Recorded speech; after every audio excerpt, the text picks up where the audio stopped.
All right, so if a bartender had only 2 hours a week to work on content, what should they focus on for their best return? Like tell the story. So like find what you like and tell that story. Yeah. Today we're diving deep into the world of personal branding and building a career that goes way beyond the bar. My guest today, Lucas Assis, is one of the most respected voices in the Agave Spirits world. I feel bad saying this, but I get people asking all the time, like, hey, I'm starting my tequila brand. What's your advice? Don't.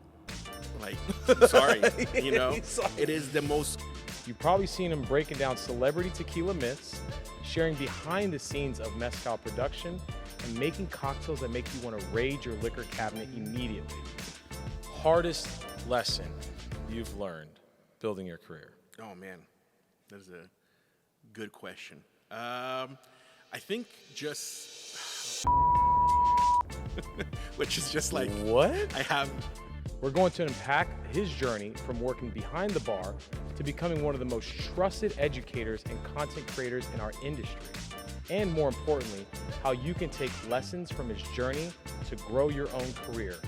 Welcome to Behind the Mobile Bar. How was that? Cool. That made me blush a little bit. Yay! Not bad, man. This is a different setup. We're in a different location. First of all, I got, two of my buddies are not with me right now, so we're trying something new. But and we're in a different location. So first of all, I want to say, dude, thank you for coming out. This is great because we're over here at After Hours is what we're calling it. Yeah. This is the bar at UC Riverside. It's on campus, and we want to do something fun and very cool. There's all sorts of reasons why this kind of landed in our lap, but we're really excited. And the fact that you came out here, you made a really tasty cocktail. You allowed us to put it on the cocktail menu, and we got some cool content coming up, man. Do we appreciate you? Dude, no, thank you. Thank you guys for, always thinking of me, including me in these new ventures that you guys have. It's always awesome to be part of it. So a pleasure to make the drive out here. Yeah, dude. I know it's a mission. I always tell people, it's halfway to Vegas, guys. It's going to be a mission, but we'll get there. But no, man, this is good. We're going to jump right into it, man. You know what we do at Happiest Hours. We're here. Our audience are mobile bartenders and really all bartenders because it's really people that want to have a more entrepreneurship look on what they're doing. Right. And we want to kind of build a path for them with that, with technology. And so you're big about personal branding. And the first thing I want to ask you is for listeners who might only know you from TikTok or Instagram, like how do you describe what you do? Oh, man. That's a good question. Yeah. Dude, I like to say that I like telling stories. I feel like I'm just a storyteller by really like birth. My dad used to be a pastor. He's not a pastor anymore. So that involves a lot of, storytelling. So I like to tell stories. And when I like something, I kind of tend to be obsessed about it. And Agave, bartending, the spirits industry was just one of those things that I fell in love. Not planned, you know what I mean? It was like, needed to get a job, and I wanted to get a job that will allow me to travel when I wanted to, and that's what led me to bartending. Right. So I just kind of combined those kinds of things, and I think it's a long answer to just say I feel like I tell stories online and, try to educate people about culture, about spirits, about cocktails in a fun way. Right, and it's, it's interesting, Lucas, because, right, we're avid followers and just love what you do, obviously, but, like, you talk about other spirits. Like, everybody just, right. Obviously, everyone knows you for the agave spirits. For sure. But is there something that just kind of had you lean in that direction, or was it just something like the market wanted you to talk about that more, so you just said, this is what I'm going to talk about more? What was it? Yeah, I mean, kind of both in the sense that, like, I was definitely already obsessed with agave spirits before I started making content, but I saw that when I shared about agave spirits, that's the content that kind of started to blow up. There I was like, oh, people are like, interested in learning about this. Right. So this is the time for me to share the knowledge that I've gathered in the last 5 years, Right. So my introduction to agave was, I think the first was through my now marriage, right? So like started dating Michelle when I was already, bartending, and right. her family being from Mexico. And as we started to date, I started to go down to Mexico more, and also just being around her parents' house and drinking tequila with her dad and right. getting to see that culture. I fell in love with Mexican food, Mexican culture. Like we joke around that like I fell in love with Michelle after I fell in love with the Mexican food. You know what I mean? Like, nah, I love Her you, mom babe. got me more because of her cooking. That Right. I kept going to Michelle's house because of the food. Not just joking, but like, yeah. So like that, I really got to like experience that Mexican culture Right. by going to Mexico with them, and the Mexican American culture through Michelle and her family living in LA. You know, so that came with Agave, and as I was bartending, my first love when I was bartending, like the things that I really liked to learn about was whiskey, you know. So like, Interesting. I got obsessed with whiskey for a while, and this was during the time where like, you know, Pappy Van Winkle was hard to find, but you can still find it at stores if Right. you looked a little bit. Right. I probably like what Blanton's is today. Like you get lucky if you find a bottle, but you can still do it. Right. Not the crazy, you know, insane secondary prices that whiskey has now. So that, but I learned that like, you know, you couldn't really tell the history of the U.S. without talking about whiskey. Right. You know, all those things that are embedded in history that really like started to just get my attention, and I love that. Like even my wedding ring, it's like a golden wood, and the wood is made out of Pappy Van Winkle 15 barrels. Oh, nice. So that's how I didn't much I know that, liked dude. whiskey. Wow. You know? Again, when I like something, I get obsessed about it. Yeah, it's just yeah, my yeah. personality. We were just having a conversation about NASCAR and stuff like that. Formula One, but Formula One. Ooh, my bad. My bad. Get it right. Get it right. we don't just go around in circles. Nice play. Shots fired. Boom. I love it. But if I love NASCAR it. wants a partnership, I'm here. You're down for it. Love it. Yeah, so like I really get obsessed with it. And then I was working at this bar that the main focus was beer and whiskey. I And see. we had one of the most like extensive whiskey menus in the U.S. really for a while. We were like one of the biggest buyers of Buffalo Trace, so we always had Pappy Van Winkle at our bar. So that's kind of why I started to really gather that information, right? I see. But when LA started to like do that shift into agave, which I think LA was probably one of the first cities to do that. Yeah, I think feel like it people always was. talk about how like LA and New York are the biggest influential cities when it comes to food and drinks. Right. But I feel like New York for a while took that reign, and I think LA was the first one to start actually focusing on agave. And you saw, you know, restaurants like Madre or Gracias Madre open up. Right. So when that started to shift, the bar that I worked at also made that shift. So they brought in a chef who was the first person to open a mezcaleria this in Denver. His name is Sean Yantz.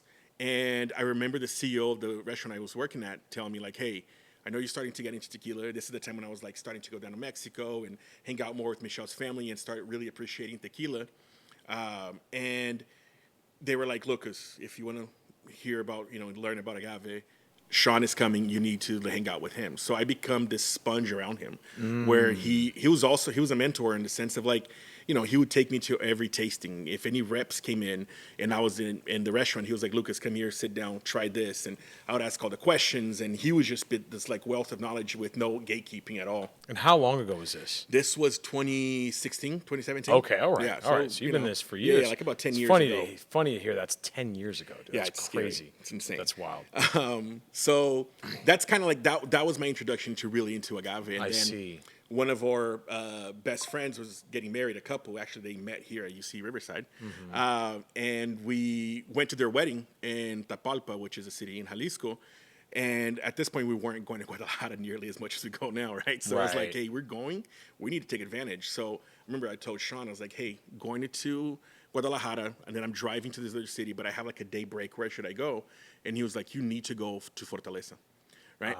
So back in the day, this little brand called Fortaleza was a brand that I, you know, first when Sean came in, he changed their whole agave menu, and he put Fortaleza on the menu. And he Okay. told me, whenever people ask for any other brand, tell them, try this Fortaleza, and if you don't like it, I'll buy you a shot. He's also really good friends with Guillermo Erickson Salza, so Okay. there was like, you know, Right, a that friendship there relationship too, there. that Right, he was right, like wanted right. to people to tell about this brand. Right. And I never had to buy a shot for anybody. You know what I mean? Everybody just loved it. Fortaleza. And that's kind of like Fortaleza for me is a brand that's not just because of how good it is. It has more of a sentimental value for me because it was also the first distillery that I went to. Right. You know, Right. So Sean set it up where I, you know, got to go to Fortaleza and get a whole tour when people really weren't doing that. They were just focusing on their industry trips and stuff. Right. So I remember walking around Fortaleza, which is just this incredible place, and literally having a conversation with Michelle, like, oh, I'm gonna get obsessed with this. Yeah. Like this is gonna be. You're gonna dive in deep. Now. Yeah. You're like, in there. This is what kind I want to learn more. And that's an interesting time because look, the Fortaleza bottle is like it's a classic looking bottle, right? In comparison to those times where you have like these extravagant looking bottles, the fact that like it was just super innovative for you guys to like do that in the restaurant. Let people try it and just let it go purely based off of the juice. Exactly. Because for the longest time, Fortaleza was like bartender only tequila. You know what I mean? Right. Which is kind of also what made Fortaleza what it is today, I think, because they focus so much on the bartending community. Yeah, smart. But it was like riches in the niches, guys. Exactly. Riches in the niches. Exactly. So like, it was cool. It was during this time that I was like, I would order a case of Fortaleza. They'll deliver 2 because they couldn't move it. So you know what I mean? Wow, So that's like, it's just unreal to even hear that yeah, nowadays. yeah. That's crazy. So that was like what literally sparked that thing for me. I see. With Agave, and then the same thing was I for my 30th birthday. So this is like now 2019. Yeah, it was right before the pandemic, I think. I was going down to Oaxaca. Michelle talked to my dad, and my dad was living in South Africa at this point. Michelle brought my dad, surprised me for my birthday, and also then we took them to South Africa. And I'm sorry, took us to Oaxaca. Oaxaca, yeah. And then Sean set up a tour for us to go with Del Maguey and visit their palenques there. I see. So then that was really this combination of just like during that time, 2016, 17, 18, 19, where I was obsessed with tequila, with agave spirits, and learning the history, who makes it, the names, all that kind of stuff. Again, getting obsessed. Yep. And then 2020 came, and every bar shut down. So then I started sharing that knowledge on Instagram. Right. You know what I mean? And TikTok and stuff. And then that's so this is perfect segue to like, this is where you went from bartender to content creator, right? With that transition, because I can relate to this, right? I went from working a corporate world to starting Happiest Hours and jumping full in. There's obviously a moment where you jumped all the way in to becoming a content creator. What was the scariest part of doing that for you? It's interesting on that question because like I didn't really, because of the circumstances of the world and everything that was going on, I never had to do that, like that jump. You know what I mean? Like I'm going to quit my job. Right. Because both my jobs closed. Right. I was working at 2 restaurants. What are you going to do in March 2020? Right. The first one, honestly, was going to shut down before if the pandemic didn't even happen. You know what see. I mean? Okay. They were okay. Like you can tell when the restaurant. You saw the was writing going on the down. wall. Exactly. Yeah. But I was working at another restaurant too in Hollywood, and that one took a while for it to close. Okay. But anyway, so I was out of a job, and it was during this time that I was like, well, being honest here, right? I was getting unemployment, so that was cool. Right. And then I started selling cocktails to go. That was like the really the beginning of like content creation for me was creating cocktails to go. Just because one of the jobs that I called Plan Check, the place in downtown LA, 90% of the people that came in were regulars. We were underneath an apartment building. It's the burger joint. It's the burger joint. Yeah, exactly, that's right. Exactly. That's right. So I opened like the downtown location, the Fairfax, the Love Santa that Monica. spot, man. Yeah, man. At the last location just closed a couple months ago, which is crazy to hear. But But anyway, so it was at the burger spot, and so that place closed, and then sorry, so to go back to the thing. Yeah, I know. I was like, burgers, yeah. And it's not a normal burger joint. It's like fancy, nice burgers in a nice restaurant. Yeah, it really was. Yeah. So both my jobs closed, had a bunch of regulars.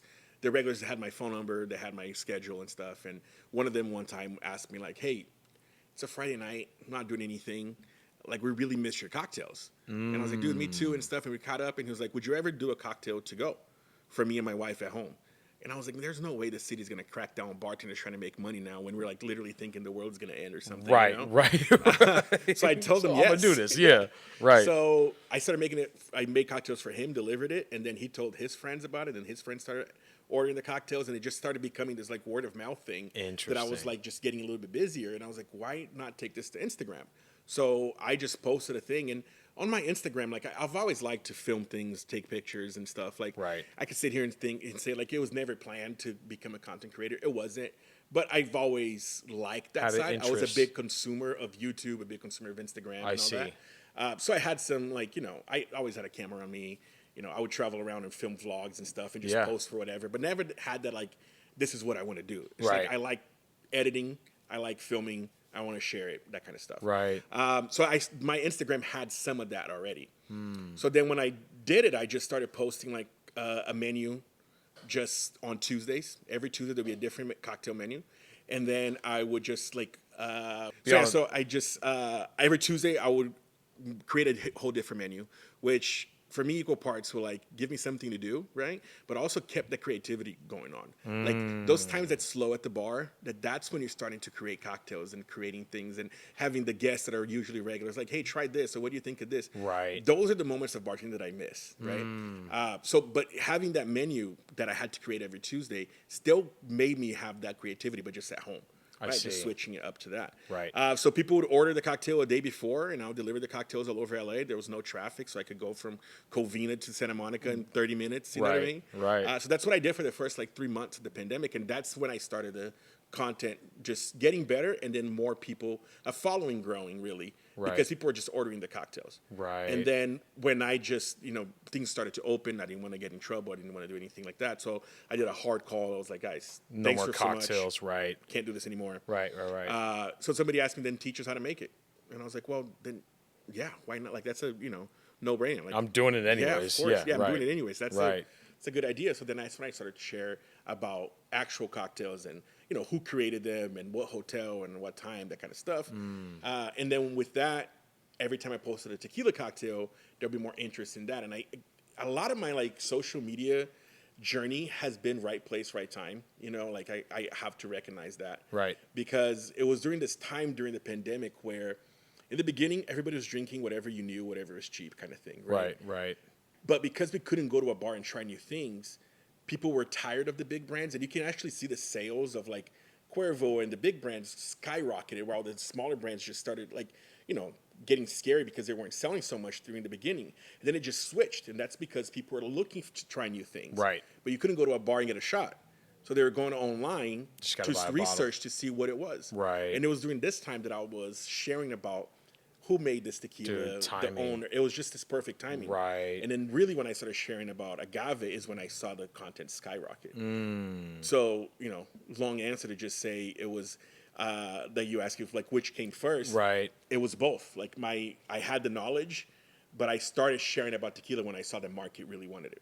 I love it, man. I love it. And is there something that this is what's interesting to me, something that you've learned behind the bar?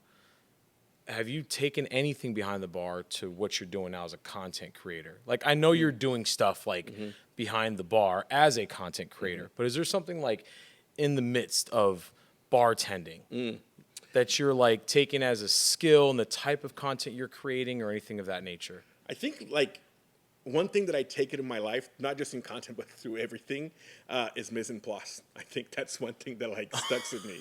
Right? I was always that bartender that's like everything has a home, right? And it needs to live in that home. So if I'm busy, it's crazy, 4 deep at the bar, and I need lines, I know where the lines are because they always live there. Right. Or anything else, or like that bottle of tequila always lives in this place. So like that muscle memory thing. So I'm really like that with everything else at home. With your content too. And my content too. Yeah. You know what I mean? Like it needs to have some organization, it needs to have a strategy.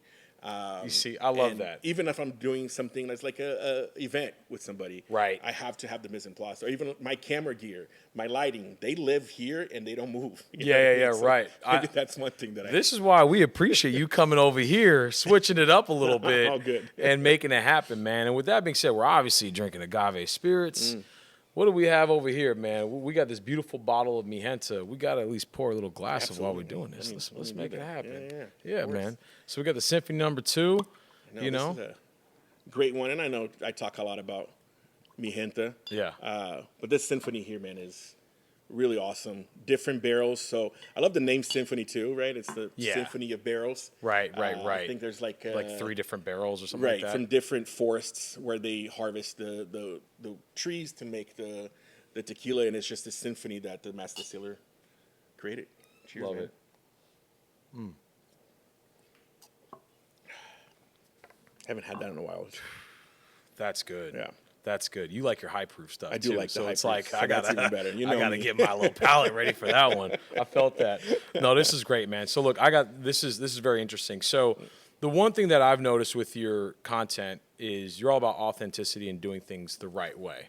Thank you. Right? So like it sounds like you kind of chose that path, or that's kind of like, part of who you are. But I'm assuming that there's opportunities that were on the table from a content creator that, you might have missed because of, just who you are and being that person. Does that type of stuff come up, or like, how do you feel about that? Right? Like, or you're just like, it's all good. Like, if it doesn't fit, it doesn't fit type of thing. Yeah. I think for me, it's that. Like, it doesn't fit, it doesn't fit. Right. It's that simple. Like, Sure. But like also, I mean, I say that, but then, I know the budgets of some brands and stuff that I'm like, I can't work with. But right. It's one of those, like, I wouldn't sacrifice what I believe in for a paycheck. Right. And I also know that even if I take that paycheck, then that's it. You know what I mean? So it's about longevity and not just like living in the moment sometimes. Yeah, that's interesting because it's like, it's almost like there's a double-edged sword to that. It's like, yeah, you could take this bigger paycheck from this bigger brand that you're kind of like, I don't necessarily believe in it. And it's not life-changing. Sure, like it's nice. Yeah, it's nice. Yeah, but it's not like, oh, my life is going to change and I don't have to work anymore. Right, you know what I mean? right. And so in that side, you're kind of hurting yourself because with all these other brands that you could be working with, and now they won't associate. Exactly. Right. That makes total sense, man. And And so I feel like I've built a credibility that, that is more important to me than a paycheck from a brand that I don't believe in. good for you, man. That's fantastic. Y'all need to keep that up. Keep thinking about that. But we have a lot of like bartenders that listen right now. When it comes to creating your personal brand, what's the first step you would tell them to say for them if they want to create I think we live in a world where you almost have to create a personal brand in order to have some form of success, right? And or at least it helps, right? So there's a lot of people that are out there trying to create their own personal brands. So now, as a bartender, what's the very first thing you would do? That's a great question. I think like you have to look at social media, and speaking of just as a bartending aspect of things, right? Like you have to look at social media as your CV. You know what I mean? Like that's what brands are looking at. That is what restaurants are looking at, what bars are looking at, right? So if you're applying for any of those things, even to get a partnership with the brand or to work at a bar, they're going to check your social media, So I think you have to really look into that. And if you want to have like a party one, or it's like your personal one, your private one, that's awesome. Fine, do whatever. Post those drunk nights, and that's what you want to do. Fine, but I think it's so important to have a professional one where you're showing what you do, and you're showing your cocktails, you're showing your knowledge, because brands want to know what you're doing, if there is a value or if there's a risk of them working with you as well. Right. So I think one of the things that early on I really started to pay attention to.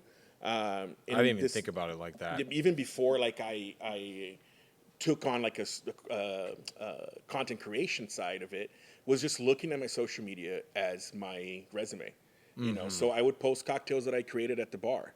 I would post cocktails I created at home. I post like educational things about chartreuse, like just creating that. So when I did apply or did have a brand come in and wanted to like hire a bar to do something, that's your resume. Exactly. Like, this is what I do. What I mean? So I think that's kind of probably how you can start building your brand as well, and creating that persona that you can share with people that brands will. And you just have to be careful what you post, because people are always watching. You never know who's watching. Right. And it can cost you something if you post things that are.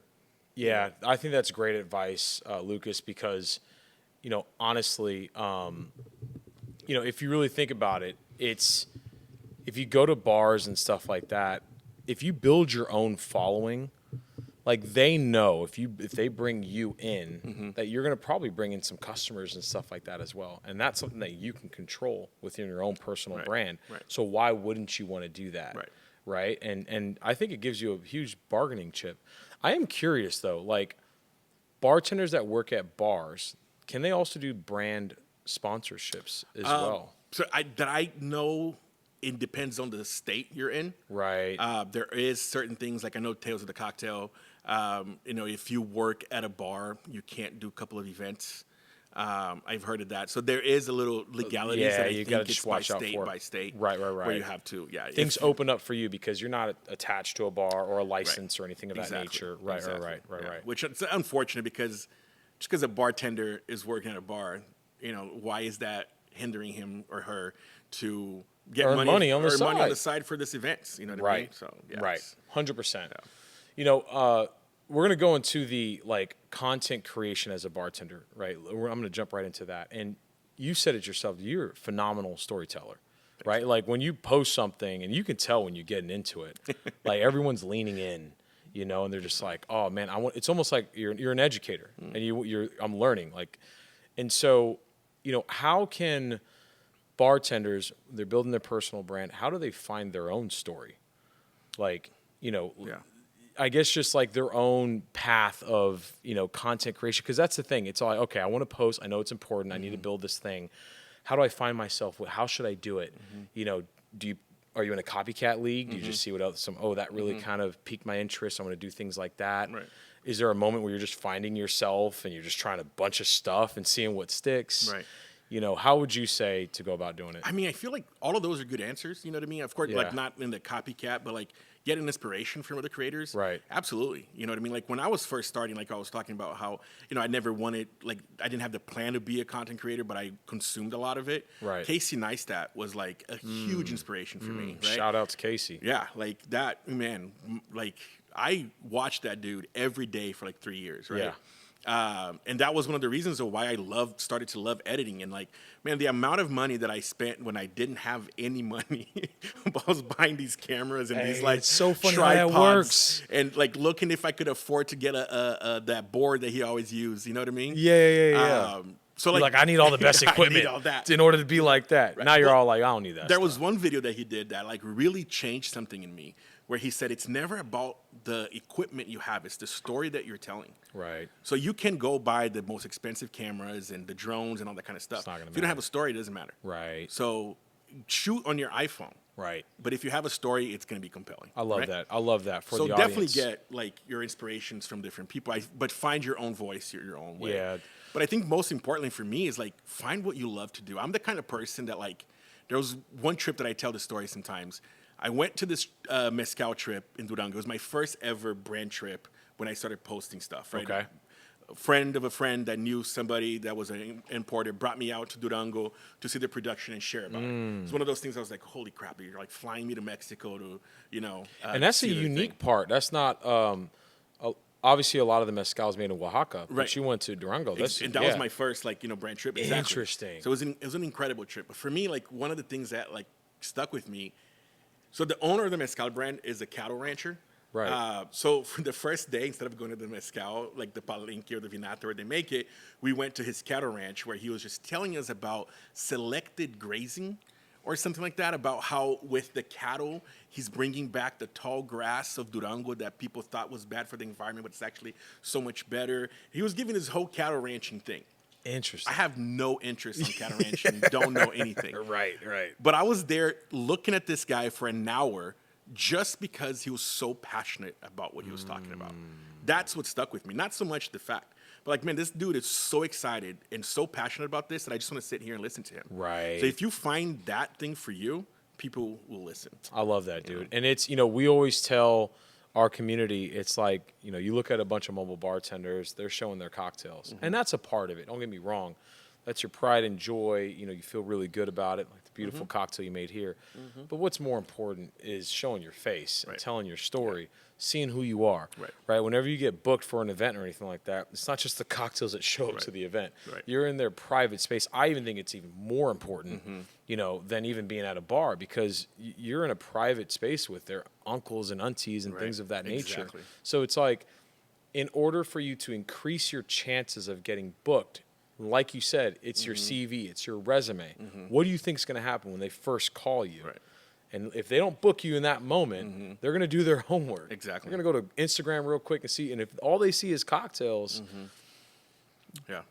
it's you're just decreasing your chances of getting booked. They want to know who's going to be in their backyard. That's fantastic. That's so when it comes to your now I'm going to geek out a little bit about your process, because you do what you do and you do it well.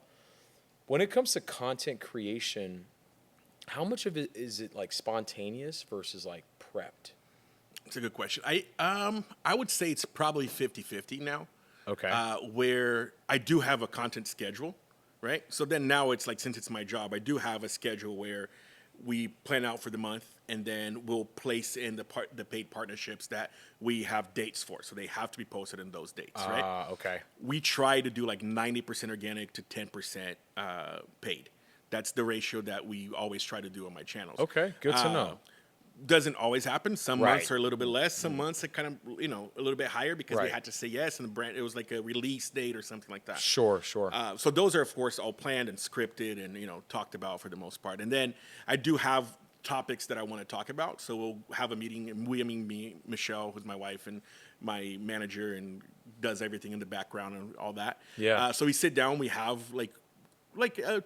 I would say bi-monthly, like twice a month, we'll do a meeting where we'll sit down and just like, these are the topics that we need to hit, and these are the dates. And then there's room for just the organic, something to happen in the industry that I need to talk about, like the ICE raids in LA that I felt like I needed to say something about. So that's something Right. that's spontaneous. And I talked about when the fires happened in Pasadena and Altadena. I wanted to talk about it and help and, do something about for the community where we're from. So those things are like, current events that are going to take away what's happening. Even when the fires happened, I didn't post anything for I think like 2 weeks because I didn't have the heart to post Right. anything. Right. So like those you know what I mean? So there is always room for spontaneity and I see. something that's coming up, and also just creativity. Right. Just in the shower, you know what I mean? And you're like, oh shit, I got to talk about that. Oh man, I need to do that. Yeah, you know what yeah, I mean? yeah. And then Those we have ideas like just pop up. exactly. We have a shared notes on our phones that I'm like just type in really quick, like video about this, and that. And then on my script day, I have just on my notes like, oh yeah, I wrote that, and then I start brainstorming the scripts for those things. Interesting. Okay. Yeah, because I keep hearing that, the preparation piece is becoming more and more important because we live in this world of like organic content, right? And there's some people out there that say like before you do anything, like if we're talking about like paid advertising or boosting a post or anything of that nature, you need to put it out there organically first. Absolutely. And see how it performs. Yeah. And if the market says that, hey, we really like this thing, then you can pump some money behind it and do that. So I've been hearing that, it's gearing more towards the prep that you put into the content. But I like what you're saying is that sometimes it's got to be spontaneous. One of the posts, and I did ask you if I could bring this up, one of the posts that, that was spontaneous was the post about 818, which absolutely blew up for you. Yeah. Yeah. Walk me through a little bit of that. That was a crazy time, and like I had gathered a little bit of a following, starting on both TikTok and Instagram, when I was already starting to talk about tequila and my thoughts about celebrity tequila, Right. Especially during that time. This is 2021, right? When it's like the height of everybody's coming out with the brand and all the brands are bad and all that. And then when they came out, I remember like we were home. And I saw the press release, and like the grammar on the boxes are bad. The grammar on the bottles are bad. She did a photo shoot in Mexico, and it felt like she just turned on the sepia filter and put some braids on her, and like to make more Mexican and stuff. Like those kind of things that really bothered me. Right. But we were like heading to my in-laws, I believe, and I remember just telling Michelle, "Give me 5 minutes. Let me just film this video really quick." Interesting. And I'm wearing a soccer hoodie on the video. You know what I mean? Like Right. So I just talked about like what was bad and what I hated about it and the issues with the brand before even trying it, because the bottles they weren't available yet. They're just like launched the brand, and posted and went to my in-laws, had dinner, didn't really touch my phone. When I grabbed my phone again, it had like 700,000 views. And literally I had emails from InStyle magazine, Yahoo News, like it was crazy, so we're like, holy shit, like it was the first. I had some videos that hadn't gotten some traction, but it was by far the most viral video that I've had. So like I hadn't dealt with that yet. That type of response. Right. Yeah. So then we had okay, I need to take these calls and these emails from InStyle and Yahoo News and stuff and give them interviews. take So on like it, right. scheduled it and stuff. The next morning, woke up thinking like, what the fuck is happening? Right. You know what I mean? Like Right. I'm gonna like I've never given an interview before. Like what am I gonna say? How does this Right. work? Is it Zoom? Is it not? Yeah. And I like had my friend call from New York and like, dude, they showed your video on Good Morning America. And I was like, wait, what? So I'm like just trying to search. I didn't even know that. They Yeah. did? So like, Holy shit. So right after I posted that, again, right place, right time, right? Right after I posted that, there was this like huge response to it online. So I wasn't the only one that said that. There was a bunch of different everybody creators. just started, boom. Exactly. Yeah, They were getting yeah. a bunch of heat for the release of the brand. Right. So Good Morning America talked about that and what was happening, and they showed my video and another creator's video. I see. Which is just insane that, like, my face was on Good Morning America. Yeah. So it was one of those times that we're just like, what is happening? And that came from a video that was 100% spontaneous. I didn't write a script. I didn't, you know what I mean? You just did something that just talked felt to the camera right. for a minute You just got the moment and you just jumped on it, man. Right. That I think there's so many lessons to be learned about that, because I know we all get that feeling of something comes across. It doesn't have to be content. It could be an idea. It can be whatever. And you just don't act on it. Right. And it's just all like. And I'd say probably like my most well-performing videos, the videos that have gone those viral, situations. are usually those situations that I'm like, I need to say something right now. Right, You know? right. Yeah. Very interesting. All right, so if a bartender had only 2 hours a week to work on content, what should they focus on for their best return? Wow. Again, I feel like I'm repeating, but like tell the story. So like find what you like and tell that story. Yeah. So it can be like, I think one thing that's really working on social media now, and we've talked about it, we've talked with Alana about it too, is the story time. There's this kid in San Diego that is doing awesome content where he's just in his kitchen talking about the process of how he created that cocktail. So in one video, I think he was talking about, like, I forgot what the cocktail was, but he's saying, yeah, so this regular walked in, and I said, like, try this. And then, he tried that. Just that, like, telling you the process of how that cocktail came to be. Right. Super engaging, keeps me entertained. You know what I mean? So, like, that kind of storytelling, I think, is really cool. Not just, like, 3/4 of this, 2 ounces of that. Right. No, I'm going to use this because of that. And I actually got this inspiration because of this, and that. Like, tell that story. You know what I mean? Make it romantic. Like, put some thought about that. And but also, if it is just like, man, I was bored at work and, I had tried it with 2 ounces and I thought, what if I put 1.5 ounces? Right. And it kind of just worked. That's still, you're telling me the story of what happened instead of just like, give me the facts. You know what I mean? Tell them. Dude, that's I hope everyone locks in on that, because, that is just, that people can go right now and make content with that alone. Yeah. You know what I mean? They just say, like, all right, where did this idea come from? Everybody that's, listening right now, they're all making cocktails at some point. And it's just all like, hey, let's take a step back and let's Do what unravel you like, this. man. Like, really tell the story and do what you like. Like, I think part of what's killing social media right now is this thirst for virality. Virality. Virality. Virality. Yeah. Hey, I still can't say the cocktail name. You're going to have to write that down for me. It's going on the menu, though. I'm glad I can help you with Spanish words and the other English words. Love it. But there's this thirst that people just want to go viral all the time. Right. And if it doesn't go viral, then it feels like a failure. Yeah. You know what I mean? And that should not be your goal. Right. It can be a consequence of you doing what you love and telling the story. But don't look at it with this like, oh, if it gets less than this, then it's. And I'm super guilty of that. You know what I mean? Like, Yeah. I say it's that your world, here. though. Right. But like, I still get, like, oh man, that video, I really wanted that to perform well, and it didn't. Right. Fine, but that's a learning experience. I learned the creative process of getting there.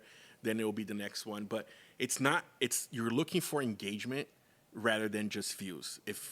One of the things that I'm proud of on my social media is that I didn't get a video that got 20, 30, 50 million views. Because I feel like that even actually works like opposite. Right. Because if you get 50, 60 million views in one video, you're kind of known for that alone. Right. And it's hard to get out of that. That's so true. You know what I mean? So you want steady Now you got growth. to top that. You got to like figure out, you got to be in your head thinking Exactly. super creatively, like the next one's got to be And then imagine that's your goal, right? That's where you hit that. Anything less than that now is a failure. Right. You're not going to get 50 million views on every video. Yeah. So for you to get out of that headspace of like, oh man, I didn't perform as well as that one. Right. That's a dangerous place to be. So like, I really feel like do what you love, but really focus on the engagement. People that are staying with you and the community that you're building, rather than just all these eyes on you that are not really going to translate into anything. Yeah, and I would say that, kudos for you as much engagement you get, you still comment, respond, like for all of That the is a huge comments thing. that's in your thing. That's so big. It's like, so there's no excuses. No, if yeah. you got 3 people that commented on your thing, you got to do it. Right. I'm bad at it, but I got somebody that helps me out with Nice. that. Yeah, me you too. know? Me Yeah, yeah. But it's like, however you But do it it, is a very important thing, man. it's a super important That's thing. how you build community. And 100%. Like Michelle always tells me, like, if we go to an event or something like that, somebody recognizes me, the way they talk, it's like people have told me, like, dude, I feel like we're friends. Like, we are. That's exactly what I want this community to be like. Like, you know what I mean? Like, you're at a store, and if I'm on my phone and you message me like, "Hey, I'm here. What do I get?" If I'm on, I want to reply back and be like, Yeah. "Oh, like, get this, and that. This is what you should get." That creates people coming back and creates that sense of community that I think is really important. Yeah. No, I love it, man. I love it. One more thing about content, then we'll move on to some other stuff. But, what would you say the type of content they should make? And I know you said the storytelling, which is good, but I also think of like creating educational behind the scenes stuff versus like content with like gigs, and because that's where our world kind of lives in. It's like you have either like pre-gig or everything around the gig or the gig itself. Right. Is there something that you would lean in more on out of the two? Or would you just say just do them both? Like it's the best way to go about doing it for the mobile bartenders out there. I think probably leaning towards both. Yeah. Like, and it's cool to see the gig itself, or like Right. even the story of how like the prepping and the batching and all that. I think people want to know those things. Right, right. That's the educational piece. That's all like, oh, interesting. Right. Just make content that there's some value. I think there's, in the world of social media where there's so little value and so much content out there. Right. If you provide value, and that can be anything. It can be educational, where you're teaching somebody how to do it, or you're just telling people this is what a mobile bar, like a day in a life. People, that provides that kind of inspiration as well. Right. I think there just needs to be value in your content, and that can be anything. It just depends on how you're creating. It can be a vibe video. Yeah, you know what I mean? Yeah, right. That can still be beneficial for some people, or like give you some value to watch, but not just some like. That's something that for me, as I grew, that I had to be careful with relatability. So like, there are brands that invite me to events and all these things, that there's like this life that is very different than a life that I live at home. Right. That I get paid to promote. You know what I mean? And That's I'm like, I gotta be careful with that, because that, first of all, that's not me. Yeah. You know what I mean? It's dangerous to just share the fancy. Dude, Uber I was at that rides and Patron cars. party at Tails. You know what I mean? I was like, man, this is nice. There's Right. like 4 floors of fun. Exactly. Exactly. You know what I mean? Or like getting invited to like, a McAllen Villa. Right. Those That's kind right. of stuff. Like That's that's crazy and it's amazing, and I'm there to promote it. But I got to bring back to relatability, and not in a strategy thing of like I want people to think. No, it's like, because this is my life. This is not it. Right. This is part of my job that I Right. get to do some fun stuff. Yeah. So That's so cool. Yeah, the next thing I want to jump to is like brand stuff. And so do you remember your first brand paid partnership? Do you remember who it was with, if you don't mind sharing? Yeah, no, not at all. And just the experience. Like, how was your, like, were you just like juiced? Yeah. Were you like, dude, they actually paid me for this shit? This is crazy. Tell me about it. So the first one that I ever got reached out as like, hey, we want to pay you, was actually NBC and the Golf Channel. Which is just like, what? I don't know anything about golf. I know Tiger Woods. And that's it. You know what I mean? Yeah. But they were doing, it was for this, man, I forgot what but it was like this Florida golf tournament that they had, and they did a official cocktail, and they were sending out PR packages and the recipe, and they just wanted me to just open the package and make the cocktail. Right. And they reached out and they said they wanted to pay to send them my rates and media kit. And this is where like I've been so lucky with I hate the word, but whatever, the influencer community that I've built with my friends. Right. One of them is George, Atlas and Mason. He does a lot of content about cocktails and stuff, but focus more on like men's lifestyle. So he does a lot of fashion, a lot of cars, like all that kind of stuff. Right. Yeah. And we became friends online through the pandemic. And he told me once, he's like, dude, I see you're growing. If you have any questions, please reach out to me. And he's already been doing that full time. Love it. So I remember I reached out to him and I was like, George, I got this. How much should I charge? And he was like, depending on your following, this is what I would charge. I think at the time it was like $400, which for me was like, dude, that's like a good night shift. Absolutely. You know what I mean? Like, to do something I would was do like, anyways. what? Like, yeah. There's no way they're paying that. He was like, no, charge this. And he was always awesome about telling him, like, know your worth, don't lowball. Right. So then I took the meeting with them, and then I learned that it was actually an audition thing. So we did a Zoom meeting, and they were just like asking me questions. I told them, we had a conversation, and then they were like, okay, We loved it. I think we're ready to move on to the next step. Just send us your media kit, and then we'll send it to our bosses, and then we'll get back to you with the answer. So then I called George, and I'm like, George, what the fuck is a media kit? You know?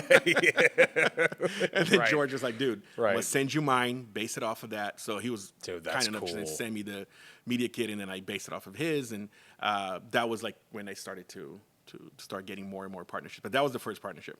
Interesting. Very interesting. And, you know, man, I always get interested about price. If anybody that knows me, like, price is a very, very interesting topic to me because there's a sense of you got to put a price out there that does make you feel a little uncomfortable, right? Because you're constantly testing the market of what you're worth. Right.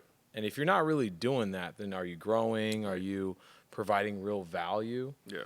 Right? And so where are you at right now in that space? Like when you do paid things, like, is it very rigid? Like, you know your price? Is it like more calculated now? Or is it more of like you are testing the market and you're kind of seeing like, or are you basing it off of, I know this person got a little bit more budget, so let me do this. Like, how do you kind of play with those numbers? So that is my least favorite part of the business. That's my favorite. You know? Even though it gets me queasy, like there is times where it's like I've thrown out things. I'm like, oh my, just close your eyes. But then there's like times you throw out some crazy things. You're like, you're like, holy shit, I should have asked for more. Like, you know what I mean? 100%. Yeah, 100%. I think I'm in a unique place in the social media world. Most of my friends that have a similar following, a similar engagement, they kind of just have their hard rates and that's it. That's it. Right. I also have an agency now, which has been super beneficial in the sense that like I don't really talk about prices with most of the brands. That's all my agent that does all that for me. I see. So they do the pricing. Do they come up with your pricing for you? They do. They do. Interesting. So they come up with the pricing. They are always studying the market. They're saying, hey, if everybody's saying yes to these rates, it means we need to up the rates. We got to up the rates. Right. That's helpful. Yeah. So that's been super helpful. Part of why we wanted to go with an agency. Right. It's an agency that kind of has like almost everybody that's in the social media bartending side of things. Right. But they're great in that sense. And it's been really beneficial because a lot of brands know the agency now. And, you know, that being said, that is in the partnerships that the agency deals with. I say that I have like a particular side of things because of the brands that I work with in the agave space don't have the budget that major brands have. Right. So I also don't want to be the guy that's like, oh yeah, I'm charging way more than a brand that's like started by a wife and her husband or something like that. You know what I mean? Right. You want to show them love too. Exactly. Like how that's an interesting and that's what space. I tell, like kind of like Robin Hood kind of thing. I get the bigger brands, but then like that means that I can work with the smaller brands as well. Yeah. You know, and I've been fortunate enough to work with some of my dream brands, and you know, Mi Gente being one of the brands that I love to work with them. They're the best brand to work with. But I know that there's like smaller brands, you know, so I do still do the negotiation. Me and Michelle, we're brands where we will tell the agency like, hey, because every content that goes on my Instagram needs to go through the agency. Right. So then I just say, hey, send me this contract for this much. Right. It's going to be this. And part of why I really appreciate our agency is that they never ask questions, right? They're like, okay, cool. Here's awesome. The contract. So it's cool in that sense. So yeah, but you know, up until I got to the agency, it was this nightmare, man, of like, it was tough. I don't want to ask for this. Right. But I kind of value myself too. And, you know, and then for me, the sign was that, again, like if I was starting to ask them for that rate and every brand that I was asking that rate for just said yes without any negotiation back, that means you got to up it.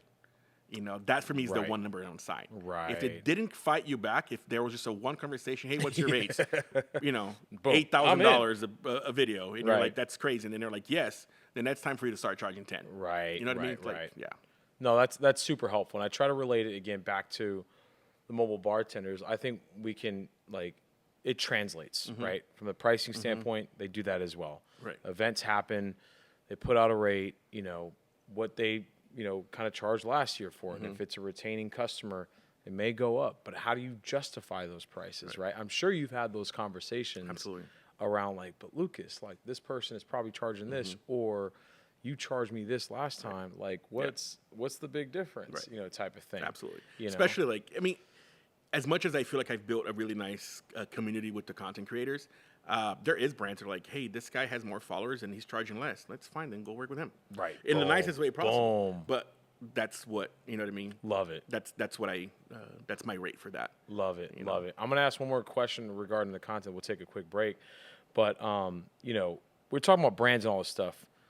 You know, how should, and you kind of answered it through this already, but these mobile bartenders, which is very interesting, and we're trying to build a path for them to really talk to brands, right? Because what we do over here at Happiest Hours is that normally when there's a private event, the brands don't see what happens after they purchase product, right? Someone goes to Costco or a retailer or Happiest Hours, and they buy all this product for this event. The brands don't see after that sale what happens. And we're a platform that's tracking after that sale, what type of cocktails it went into, you know, what type of event was it, who was the bartending company, how many bottles they use. We're tracking all this information that we can give back to brands. So, you know, what advice would you give them? Because some bartending companies are engaging with brands. And I think it's a new channel where they need to invest some of their time into and their money into some of these mobile bartenders. How should these mobile bartenders engage with these brands? I think the mobile bartender community is in like a unique space too because of that. Exactly. Right. And they don't have a license, right? So it's like they're essentially like you. They're influencers in their own way. But even like for brands, even in like the aspect that you can show those numbers, right? So love working with Mi Gente. We have a standing partnership. They're being a dream to work with. But I can't tell them how many bottles I've sold. Right. You know what I mean? Right. You guys can actually show like, hey, this is how many events I make a year. Right. This is like just a projection of how much of your bottles I can sell in a year. Right. Why don't you work with me on that? And I think it's such, in bartending world, there's all these little, you know, sides of bartending, the craft side, the high volume side, right? You know, like the handshakes of the world, which I love, but like, you know, the Uber bartending kind of thing, right? And then you have the mobile bartenders as well, and I think it's a part of side of bartending that a lot of brands are sleeping in because you can have direct sales numbers for projections for your brand. I'm providing. Sure, I probably did help Mi Gente sell a couple of bottles. Yeah. Probably, hopefully more than a couple of bottles, right? But it's more about the brand recognition rather than like direct sales. Bottle sales, right. And with mobile bartenders, especially with the platform the Happiest Hours delivers, you can give those projections to those brands. Right. And why wouldn't a brand jump in? And I think for you to show that and come up to a brand and be like, hey, this is how many, like, you know, your resume. Right. This is how many events I've done. Bingo. This is how many bottles I've sold. These could be yours. Yeah. What can we do? What can we do? You know, I love it. No, it's a great answer, man. I appreciate. See how I teed that one up for the Happiest Ours mobile bartender. No, dude, this is great. We're gonna pour some more of this stuff, and we're gonna continue this conversation. Dude, I can keep on going. Me too. Awesome. Hardest lesson you've learned building your career? Oh man, that is a good question. I think just know my value. I guess that's something that I really struggle with. And I know we're just talking about pricing and all that. Right. But I really struggle with the charging and the pricing. Yeah. You know what I mean? Like, and I feel like I need to own that and get better at being comfortable with that. Yep. And most importantly, know the value that I'm bringing to these brands. Yep. Right. If the brands are reaching out, I think it's one of those things that like, hey, there's a reason they're reaching out. There's a reason they're reaching out. Right. There was a friend of mine again. More into the lifestyle side of things. His thing is John the Baptist. And first time I met him, I was starting to grow too, and like it was really cool. And he told me like, dude, learn how to say no. If brands are reaching out to you, so key. if brands are reaching out to you, that means that they want to work with you. Right. And if you say no at that time, doesn't mean that they're never going to reach out to you again. They're ready to work with you again. Bingo. So value your time. And don't say no to everything because the money's nice, but you got to look out for yourself too. Which, you know, I just saw him last week and I told him like, dude, like that thing you told me stayed with me, and so that's something that I try to remember all the time. Dude, that's so good. Like we echo that so much at Happiest Hours because you know I'm gonna obviously always relate it back to the mobile bartending community, right. but not all money is good money. You know, and some of the folks that try to grind you down to the last dollar. and you take it, now you're already in a certain headspace when you go and perform the thing, and even just a slight degree off It's so of true. your normal. So true. It's just, and now you're putting yourself out there, not your best self, right? So it's learning how to say no and standing on it. Like we always say this thing when we were doing our, we were bartending, was like, if people came at us like, oh my gosh, you're so high with your price. I'm like, hey, that's fine. I will actually help you find somebody that is cheaper than me. Right. And, do that. And it's funny, like 5 times out of 10, they'd be like, oh, I just kind of want you though. You know what I mean? I'm like, well, then I gave you the price. Like, it is what it is, So that's so key. And I'm glad that you mentioned that. I think it's a good reminder for people, you know what I mean? So, but, now more so towards you, it's like, dude, how do you stay motivated? Like when it comes to creating content, I know that there's, I don't know if you feel any pressure with creating content from brands because they're paying you for stuff, right? And there's deadlines and all those things, but then you do so much of it, right? And I know that there's, a numbers game to this to some extent of posting X amount of times per day, per week, per whatever. Like, do you ever get, demotivated when you're not seeing instant results with views or likes or engagements or anything of that nature? Yeah, absolutely, man. Like that's something. If any creator is telling you that they don't, they're like, it's bullshit. You know what I mean? And even me, I can sit here and tell you, don't worry about the going viral and your numbers and do the shit that you like. Sure. Yeah. At the end of the day, this is my job. You're and right. if I don't start providing those numbers, then it quickly would not turn into my job anymore, right? Right. So the fear of like this can end at any time, dude. That anxiety, that thought at the end of the night, that is so constant. True. You know what I mean? Right. And something that I've been dealing with in a better way in the last maybe year or so, but like in the beginning of it, it was like, okay, how long do I have to do this? And do I have to say yes to everything? Going back to the point that we just made, right? Do I have to say yes to everything now because next week this can be over? Is this one big ass wave that's gonna end? And that's why like it's about the longevity and not just at the moment, right? Like I'm always thinking ahead, and that's why I think I love like the long-term partnerships, because like in the beginning for me it was really hard to even budget.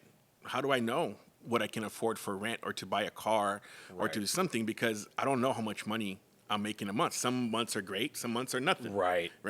So that was a huge learning experience. Then now we've finally gotten to a place that we can budget and we can do those things. So yeah, like I think for me it was just that fear is never gone away. Gone 100%. You know what I mean? Yeah. The pressure of creating content and good content is always part of that. Right. But all that being said, if that's every job you have, you're going to have shitty things that you're going to have to deal with. 100%. If that's one of the things that I have to deal with my job, that's okay. Yeah. You know what I mean? I love it. Like I'd be lying if I tell you that I don't like it I do. I love the creative part of it. I love the editing part of it. Right. You know what I mean? I love the traveling. As exhausting as it is, I love the guest shifts. I love meeting people. Like, I really do love it. Right. And I think that's what also makes it so much easier for me to do. People ask me all the time, like, aren't you tired? Gotta love it. I'm fucking exhausted. If you saw me 3 weeks ago after I came back from Tails, I was a zombie. Yeah, but I was still doing a guest shift. I was still, you know what I mean? Yeah, you had one right after that. Right after, you know what I mean? And then, like, in a festival right after. And it's just like, yeah, I'm tired, but I'm like, man, I still love to do this. Right. You know what I mean? So, well, it shows, man. You were here at like 5 or something o'clock. What time was it? Damn near 11 o'clock. I probably shouldn't have said that. He's like, Ryan, wrap this shit up. No, you've been here for a minute, and it clearly shows. Your energy is still up. You're still interested in what we're doing. So it's like, yeah, man. That's and you know what? I could even argue that in the mobile bartending industry, it's even a little bit worse because you can have a long-term partnership. Well, mobile bartending, it's one event. Exactly. Exactly. And we always get in that situation of you're twiddling your thumbs, and when things are quiet, you get a little queasy. Right.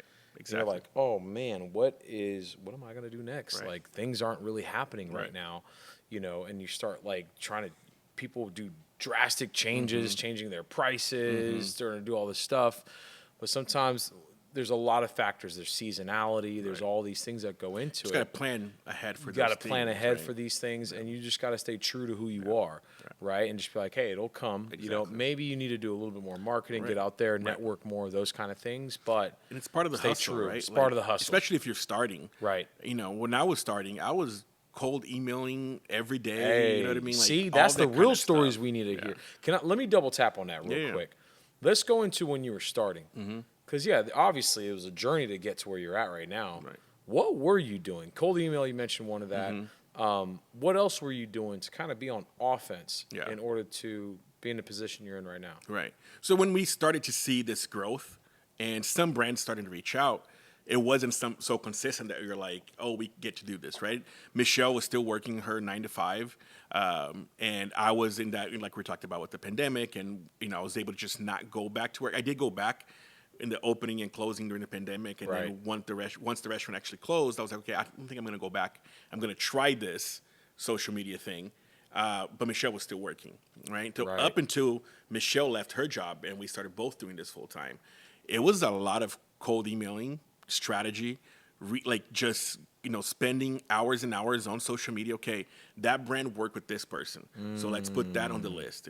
I'm super lucky for Michelle too, because she's so organized. So she'll literally make a Excel spreadsheet of brands that we saw were partnering with creators that we could reach out to. Wow. And it was about DMing all of them during the day, and then making sure that she would even put what they responded, because we would just email them and say, hey, love your brand, this and that. Just a little blurb about the brand, why I loved it, and the fact that I really love to work with them. Do you have a PR email that I can reach out to? So then she would get all that information, put the email for the PR, and then one day we'll just cold email. One of the important things that people don't realize is make sure you're making those emails a little bit more personal and you're just copy and pasting. Right. Because even now, the amount of sometimes I get brands that are like, hey, and then it's literally oh, you didn't even change the name. Yeah. You emailed the last person, Right. and now Hey, Lucy. Exactly. What? Lucas. Be more personal. Hey, I messaged you, and this and that. Right. And sure, probably got 20 no's and 1 yes, but we still got a yes. Got that yes. And in the beginning, it's a lot of that. A lot of cold People are emailing scared of and those no's. Exactly. People are so scared of those no's. And people are even scared, and I was like that too, scared of the initial reach out because you don't know what the conversation would be. Sure. Right? And then also, and I know I was listening to the other podcast with Saeed, and showing up to events. I feel honestly, a lot of the partnerships that I got in the beginning is because of anything that people invited me to, I was there. You know what I mean? There. I was Good there, for you, man. shaking hands, putting the face to the name. Right. You know what I mean? Posting something. Also, fishing. Hey, I see this brand working with these creators. I'm just going to organically post about them and see what happens. That video performed really well. Many different partnerships that I've gotten was because of that. Because you did some organic stuff for the brand that you genuinely felt great about the brand. Exactly. You love to work with them, but the result didn't matter. Working with them or not, you were going to do this regardless. Exactly. And sometimes or it even works brands out. that hey, we can't work with you right now, but we love what you do. Right. When we can, we'll reach out. Put that pin on it. Exactly. Lalo, for example. That was one of those brands. I reached out to Lalo when they first launched. No way. I love the branding, love the story, Right. the grandson of Don Julio, everything. Reached out to them, and they said, Lucas, we love what you do. We don't have a budget for marketing at the time. When we do, we'll definitely reach out to you. Love it. So then I went and I made an organic video about Lalo, told the story that he was the grandson of Don Julio, and his childhood friend David and his husband, and how they started this brand, and blah, blah, did the whole thing about Lalo. That video went viral. And then Lalo said, Lucas, we are watching. We just can't afford to pay you now. But thank you. Sent me gifts and bottles and stuff like that. I met their LA rep, met Lalo because he was in LA. So we had this relationship without having any paid partnerships. And then Lalo finally said, hey, we have a marketing department now. We want to work with you. We want to sign a 6-month deal. You know what I mean? And in the fact that for me, one of those moments that you're you never know who's watching your videos and what's going to happen from organic videos. So Lalo was releasing their high proof. They flew a bunch of us creators down to San Miguel de Allende. I remember that. Which you're one of the founders of the brand is from. Right. Had an amazing dinner, all that. And then David, the co-founder, he was telling the story about the brand and mentioning the growth of it. Right. And he said that he still remembers one day he got into the plane going to Austin, which they were based out of. And he was wearing a Lalo hat. He sat down, and the flight attendant said, "Oh my God, I just watched this guy talk about this online. I love that brand." And he showed her my video. And he told that on the story on the dinner. And he was like, that was one of the times for me that I was like, oh shit, we are doing something cool here. You know, so you never know what's watching, and make organic videos. And dude, this is what I mean? this is funny because at one point we're talking about know your worth, right? At another point you're talking about I did shit for free. Right, exactly. But it's all strategy. You're right, and You know what I mean? but I think the commonality is that you're doing something that you feel Right. is with right, your gut and it's sometimes. authentic, and it's just being organic with what you're doing. Hey, I like this brand. I'm going to do this regardless. This is Exactly. what I do. I'm going to do this regardless. Exactly. You know, This and helps me in some way. right, Sure. right. You But know, it like- also tells people, like, especially like, you know, I don't want to say the generation or whatever. Maybe it is a generation nowadays, but you got to put in the fucking work. You got to put the foot. There's also Absolutely. a you know, a whole place for that as well. Like you can't just expect that something like this is just going to happen. I have X amount of followers. I need to be Right. getting this Right. or whatever. Like It's so true, there's a point of that, but there's also like, dude, you got to work your way up there. You got to Exactly. put in the work. It's this generational thing that wants things like immediately. Right. I've been doing this Microwave for results. exactly. Yeah, I've been doing this for a year. Why don't I have results? Right. Even like I can tell you, like right here, we're talking about how I never planned to be a social media Yeah. content creator, and all Right. that kind of stuff. But I've been posting content For a minute. for 15 years. Right. Right. It was the last 4 that I was able to make, some money with. Right. It. So like, you got to put in the work. Yeah, and it kind of sucks with social media because all people see is the wins. That's exactly it. You know, they don't see that the lottery person that's been going to the casino losing all their damn money for like 5 years. Right. All they see is that one time they win it and the ding ding ding ding ding, right? So it's like you got to put in the work. Yeah. Take those L's, take those no's, Yep. adjust, figure it out, and keep going, Yeah. right? Yeah. So I love it, man. That's fantastic. So my biggest thing, I want to ask, like, what's next for you, man? Like, you know, where do you think content is going? And what is next for you personally? You know, where do you see yourself? You know, because I get very interested in, like, okay, you make content. To some extent, there's like, this can be a wave. For sure. Like we were And just yes, talking about. when that wave ends, like, what's next, right? You Right. hear all these, like, athletes that Right. have no clue what Right. to do if Right. they don't play basketball or football or whatever anymore. You know, so, but at the same time, I also know that there's skills that you've gained with creating content that can translate to other things, of course. Right. So I guess what's it's a two-part question. What's next for you personally, but what's next for the content creator as well? Dude, I think I'm at a point that trying to figure that out. Right. You know, I've been riding that wave. And that's honest and fair, dude. Like, Yeah. in complete honesty, it's just something that I'm figuring out what else like I was telling, I do love it. You know what I mean? Right. I love as crazy as the traveling is. I used to tell Michelle when we're like, dream before we even married and stuff. And I was like, I just want people to pay for my trips. Just pay for my trips and I'm fine. You know what I mean? Right. Which is like now I'm getting paid To- to travel yeah. and stuff, which is crazy. And I love it. But I'm exhausted as well. And I know that there's got to be a balance Right. there. You know, like I always used to say that I love traveling, but I love coming home. And now it's I love coming home so much. You know what I mean? right. But I love the craziness of it, and the fact that we get to go to Guadalajara at least once a month and have friends in Guadalajara and have friends at the Right. bar and be familiar with the city. But I love coming home, and we're in the process of like. I feel like we've been remodeling our house for like Right, 2 years, right. but like We're going to get in that bar one of these day. days. Yeah. But it's like we've just been stopped for the last year because we just don't have time. And when we're home, we're exhausted. So we just want to be like, we got to be with my in-laws. We got to be with my dad and my sister. And, Right. also our friendships. Like, we got to make sure that. And we feel like we lost a lot of those special dates. And we lost a lot of, like, friends gathering and all that kind of stuff because we've been so busy. Right. But also we know that this is a time to grind. Right? For sure. We are riding this wave. We Yeah. are, making sure that we have a foundation Right. for whatever is next. I can't tell you that there is like this specific thing that we're building Sure. towards. Sure. I think it's more of like a lifestyle and just like a place of happiness. You know what I Right. mean? There isn't like, oh, I would love to open a bar one day.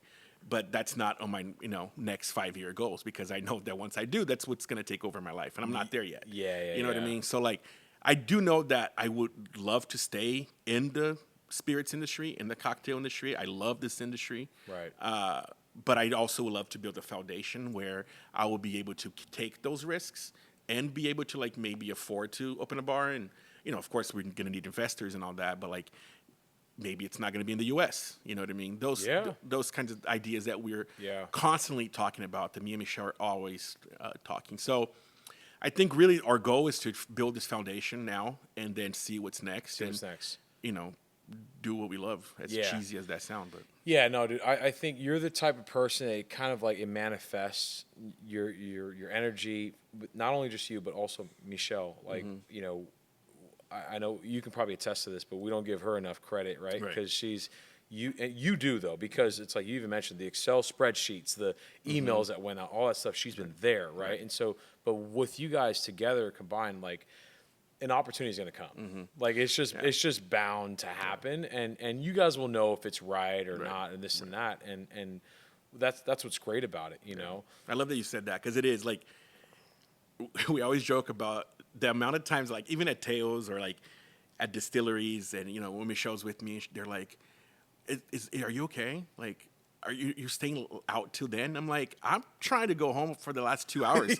Michelle's the one she's the one staying till 6 a.m. Right. I'm complaining over here for the last 2 hours. You know what I mean? Whisper in her ear, when the fuck right. can we go home? Exactly. So she loves that shit too. But Right. I think it's just that, like, I mean, no other way to say it, this sexist mentality of, like, the men is out grinding, the women just wants to go home or something like that, which is, I fucking hate it. Yeah. But we deal with that on a constant basis. We're I like, could imagine. at a distillery, and they're like, "Oh, we have wine if you want." And she was like, "No, I No. want that Puntas at 75 ABV, please." You know what I mean? Hey, like, damn. Yeah. I love it, dude. She's such a champ. Like, shout out to Michelle, man. She's awesome. And, I'm always thinking of what's next, and, like, being an innovator in a way. And I'm curious, I want to get in your head a little bit from the creator standpoint. Do you think of how can I innovate with the content I'm putting out? Do I need to do something different? Try something new? Or is, like, this thing works, I'm going to keep doing this? Like, where's your head at with that stuff? Because I do always feel like the people that can kind of do some different, like, content, like the story mode stuff we're talking about, and they start doing that, boom, they may catch on it. You know what I mean? So where's your head at with that? Yeah. Honestly, that this might not be good advice, because everything that I watch people say about content is like, if this performs well, double down on that and just do that. Right. Everybody says that, which I'm sure is the right strategy. So if anybody's out there thinking about it, maybe follow that, and they'll follow what I'm going to say now. But for me, I'm always trying to switch. Oh, that performed well? Awesome. Now I got to do something else, kind of thing, complete honesty here again, I haven't posted a bottle review in like 4 months. Really? No. And that's what I've built my following on, right? Opening tequila bottles, and let's talk about tequila. I haven't posted a bottle review in like 4 months. Interesting. And that's all planned, right? Because I don't want to just be tied down to that. Sure. Agave is still my focus and my passion, but I don't want to just become a bottle review page. So then I make sure that I'm changing that up.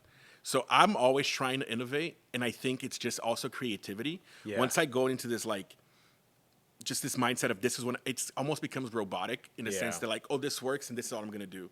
That drives me fucking nuts. Yeah. So it just, like, I need to be always creative and try to switch things. Doesn't always work for my engagement and my views. Sure. But that's, Doesn't matter. It doesn't matter, because that's what I like. Dude, this is so good, because it speaks to who you are. It's going back to your authenticity. Like, I enjoy the creativity of what I do. And if I can't be creative anymore, this becomes a numbers and a math game and a post this way every type of game.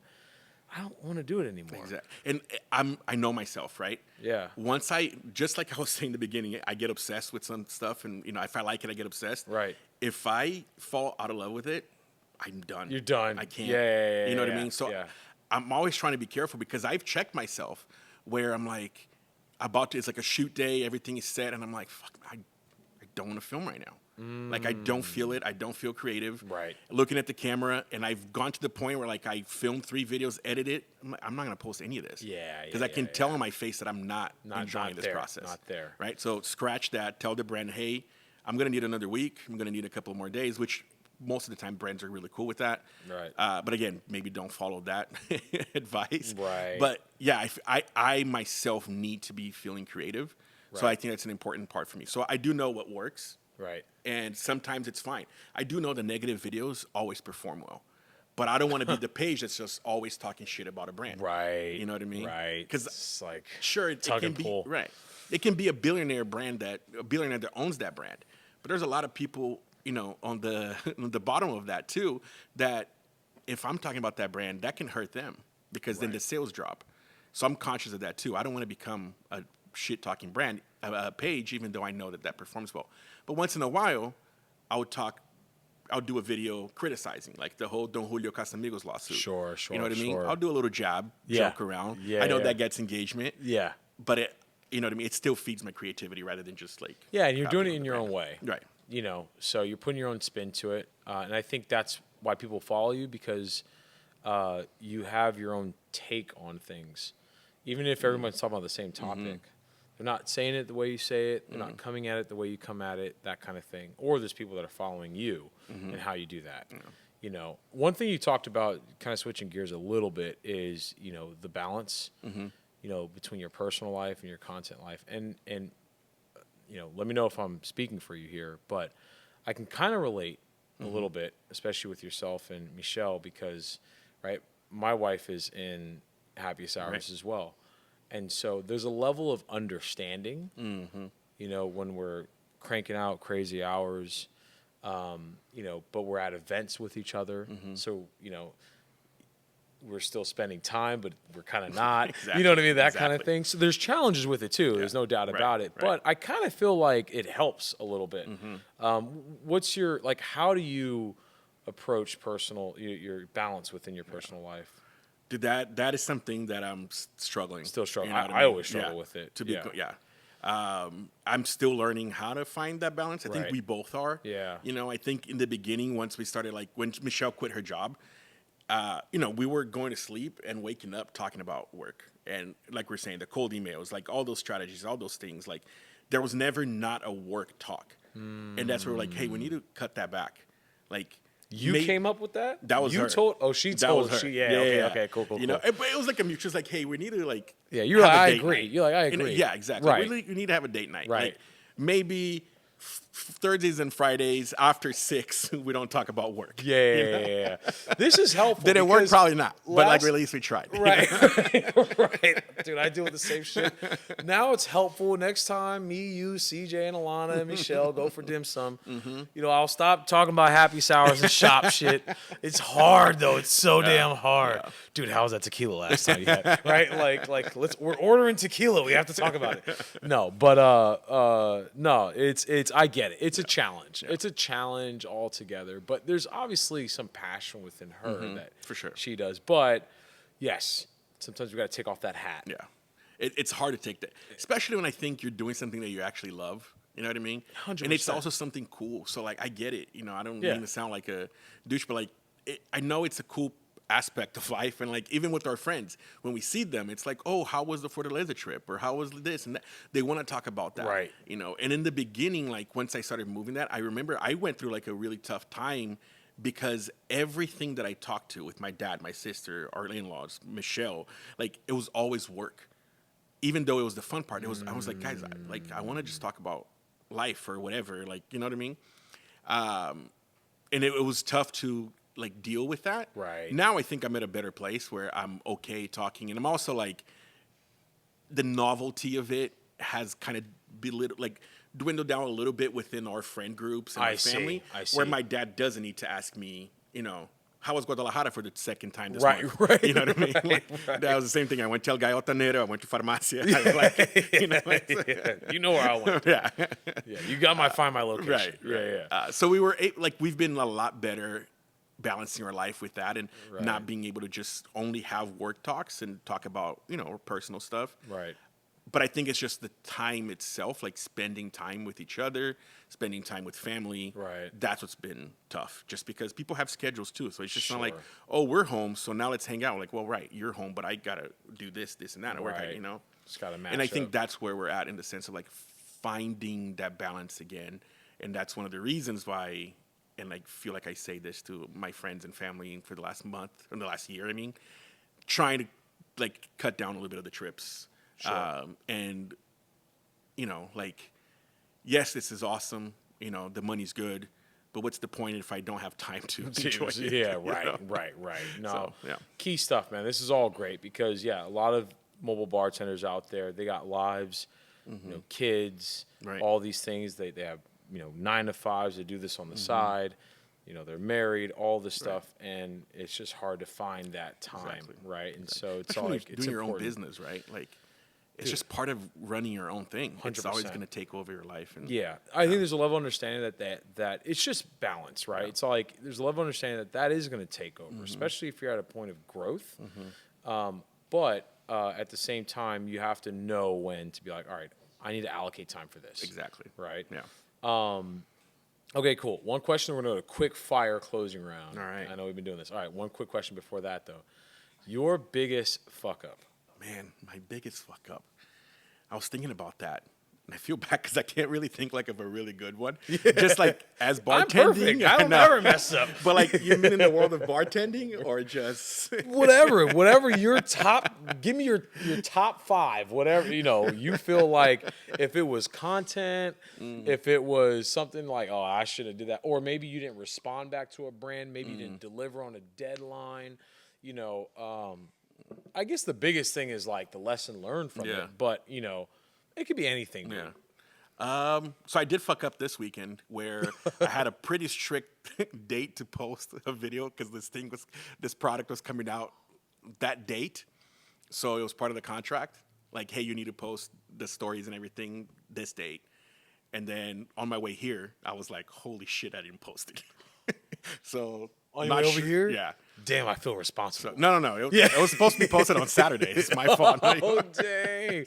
Was it just something fell through the cracks? It was just, yeah, it was my father-in-law's 87th birthday. We were dealing with that. You had a lot going on. I had the drafts ready to go, forgot to hit post. And then when I parked, the brand was like, hey, and I was like, I'm not sure yet what happened, so I'll talk to Michelle when I get home. That's gonna be a So glorious that conversation. was, yeah, I hear you, man. Yeah. Like, that's my bad. how do you prevent something like that from happening? Honestly, putting it on my phone like that. Yeah. And I Just think it's reminders and- ADHD is I know, crazy, I know, man. I know. There's a lot. Yeah, it's a Dude, lot. No, I get it. It's true, I get like- it, man. Shit falls through the cracks over here too. It's like I'm gonna do this. It's ready, and then I'll do it right now, and then just completely forget. You know. Right. You're human, man. But you know, You're human. yeah, that's a recent one. Right. Hey, see, look, guys. Even the best of them makes a few mistakes. So, I love it, man. This is great. All right, so quick fire round, dude. This has been so freaking fun.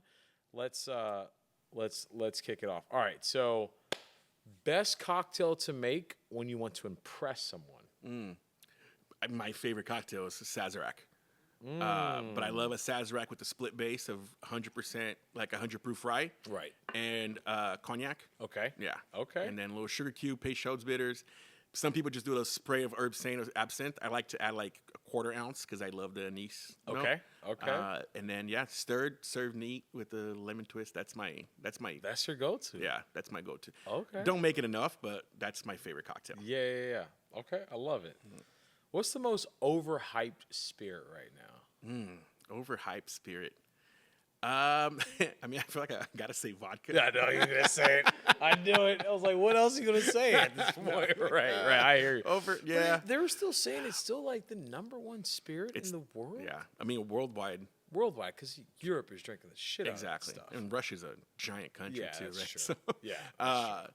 And it's so quick yeah. to make, so fast. exactly. Yeah. Exactly. It makes total sense. And I say overhyped just because there's just no really taste in vodka. If I'm Yeah. as a bartender, Right, for me, like you're adding vodka to a cocktail when the cocktail tastes great, and all you gotta add is alcohol. Right. Right. Not a note, not Right. a taste. So Right. I I feel like hear I you. gotta say vodka. Yeah, I hear it. No, it makes sense. Your go-to drink when you're not working?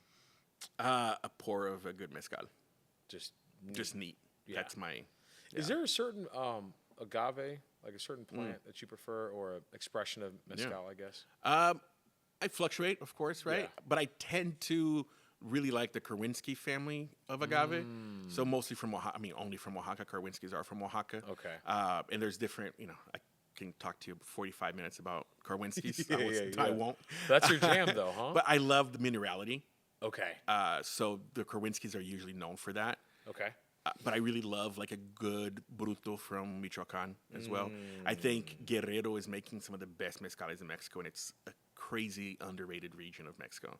No way. That's making some really Is good there a stuff, certain brand that really sticks out to you right now? So Malbien has under their label called El Tigre, that is an incredible expression from It's Guerrero. not a Malbien brand? It would have Malbien like little because I think Malbien distributes it or something like that.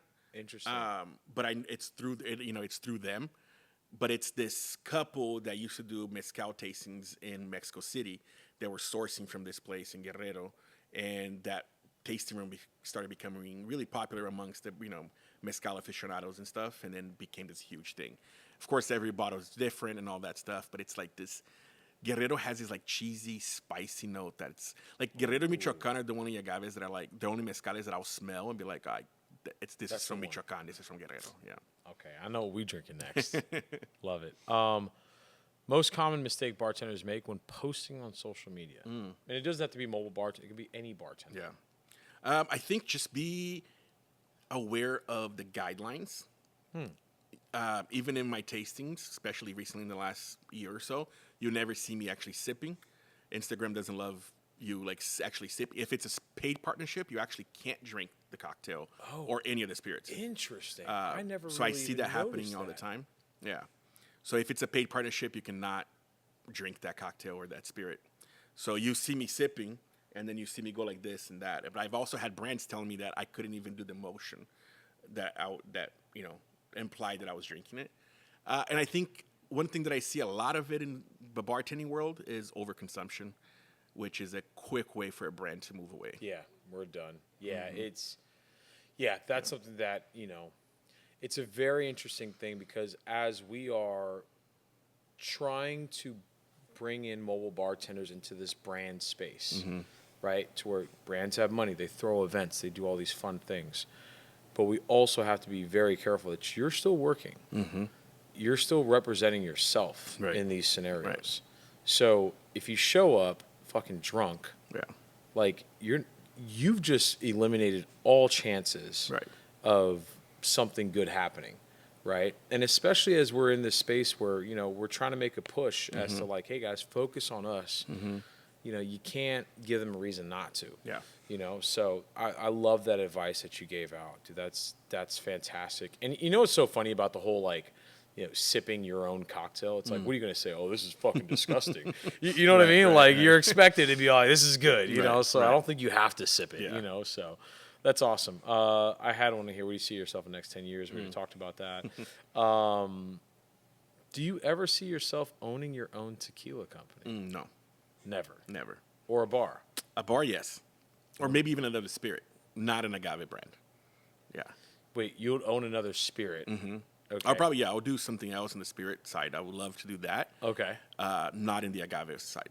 Okay. So another spirit or a bar? Right. You would do. Yeah.